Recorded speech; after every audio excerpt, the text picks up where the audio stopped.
Recording studio.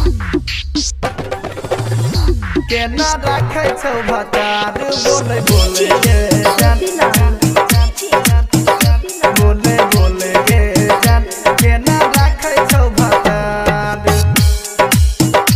बोले बोले बोले बोले गे जान केना राखे छौ भतार सिंगिंग बाय मुकेश मवाली। केना राखे छौ भतार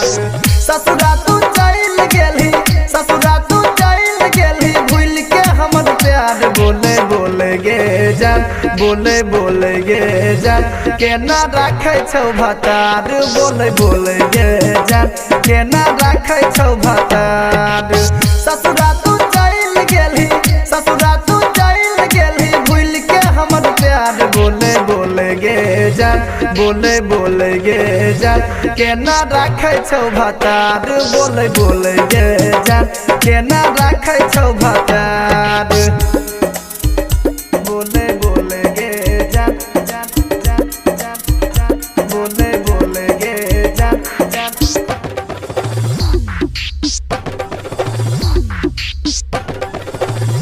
केना राखे छौ भतार बोले बोले गे जान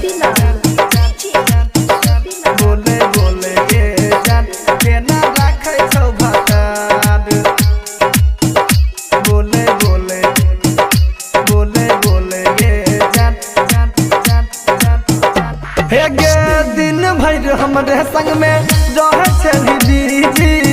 अब कोन छौड़ा के तू बन गेली मीजी बन गेली मीजी बन गेली मीजी हाँ दिन भर हमरे संग में रहे छली दीजी अब कोन छौड़ा के तू बन गेली मीजी अभियो हम चाहे छियो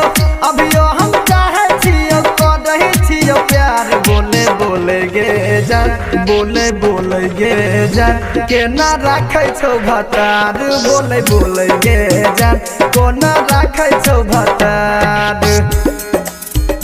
बोले बोले गे जान बोले बोले गे जान Surya recording studio. Singing by Mukesh Mawali. केना राखे छौ भतार बोले बोले गे जान बोले बोले गे जान केना राखे छौ भतार बोले बोले बोले बोले गे जान हे गे राइटर सुनील मुकेश पूछै छौ खोल के केना केना भेलो सब कहि देना बोल के कहि देना बोल के कहि देना बोल हाँ हाँ राइटर सुनील मुकेश पूछै छौ खोल के केना केना भेलो सब कहि देना बोल के छौड़ा विकासवा के लागल छौ बुखार बोले बोले गे जान बोले बोले गे जान केना राखे छौ भतार बोले बोले गे जान केना राखे छौ भतार